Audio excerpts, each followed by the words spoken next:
PS5 portal ഇതിൻ്റെ ഒരു kick review നോക്കാം. ഒന്നാമത്തെ കാര്യം, PS5 ഉള്ള ആൾക്കാർ മാത്രമേ ഇത് വാങ്ങാൻ പാടുള്ളൂ. അല്ലാത്ത ആൾക്കാർ ഇതിൻ്റെ ഭാഗത്തേക്ക് പോകേണ്ട ഒരു കാര്യമില്ല. പിന്നെ കൺട്രോളർ ഒടുക്കത്തെ കംഫർട്ടാണ്. ലോങ് ടൈം ഗെയിമിംഗ് പ്ലേക്ക് പറ്റിയൊരു സംഭവമാണ്. പോർട്ടബിളാണ്, നമുക്ക് എവിടെ ഇരുന്നിട്ടും കളിക്കാൻ പറ്റും. സോഫയിൽ ഇരുന്നിട്ടോ ബെഡിൽ കിടന്നിട്ടോ എങ്ങനെ വേണമെങ്കിലും കളിക്കാം. നല്ല പോർട്ടബിളാണ്.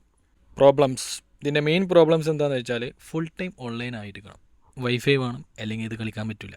പിന്നത്തെ പ്രോബ്ലം, PS5 ഇല്ലെങ്കിൽ ഇത് കളിക്കാനേ പറ്റില്ല. പേപ്പർ വെയിറ്റാണ്, ഒരു കാര്യമില്ല. ഇപ്പോൾ ചില രാജ്യത്തൊക്കെ ക്ലൗഡ് വന്നു, പക്ഷേ അത് ഇന്ത്യയിൽ ഇപ്പോഴും അവൈലബിൾ അല്ല. പിന്നെ നമുക്ക് മന്ത്ലി പ്ലാൻ വേണം, അല്ലെങ്കിൽ കളിക്കാനും പറ്റില്ല. പിന്നെ മെയിനായിട്ട് ഇതിപ്പോൾ ആർക്കാ സജസ്റ്റ് ചെയ്യാന്ന് വെച്ചാൽ, നിങ്ങളുടെ കയ്യിൽ ഒരു PS5 ഉണ്ട്, നിങ്ങൾക്ക് പോർട്ടബിളായിട്ട് കളിക്കണം, സോഫയിൽ ഇരുന്നിട്ടോ എവിടെ വേണമെങ്കിലും ഇരുന്നിട്ട് കളിക്കണം എന്നുണ്ടെങ്കിൽ ഗോ ഫോർ ദിസ്. ഒരുപാട് ആൾക്കാർ PS5 പോർട്ടൽ നിലവിൽ യൂസ് ചെയ്യുന്നുണ്ട്. എല്ലാവരും ഫേസ് ചെയ്യേണ്ട ഒരു വലിയൊരു ഇഷ്യൂ ആണ് ഗെയിം പ്ലേൻ്റെ സമയത്ത് ലാഗ്.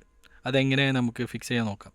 ഞാനൊരു സിമ്പിൾ ടിപ്സിലാണ് ഈ സംഭവം ഫിക്സ് ചെയ്തത്. ഞാനൊരു എക്സ്ട്രാ എക്സ്റ്റൻഡർ വാങ്ങി, വൈഫൈ എക്സ്റ്റൻഡർ വാങ്ങി 5G. അതെന്ത് ചെയ്തു, ഇതിനായിട്ട് ഡെഡിക്കേറ്റ് ചെയ്ത് വെച്ചു. അപ്പോൾ ഒരു പ്രശ്നമില്ല. അതാണ് ഞാൻ കണ്ടെത്തിയ ടിപ്സ്. ബാക്കിയുള്ളതൊക്കെ എന്തായാലും ലാഗാവും.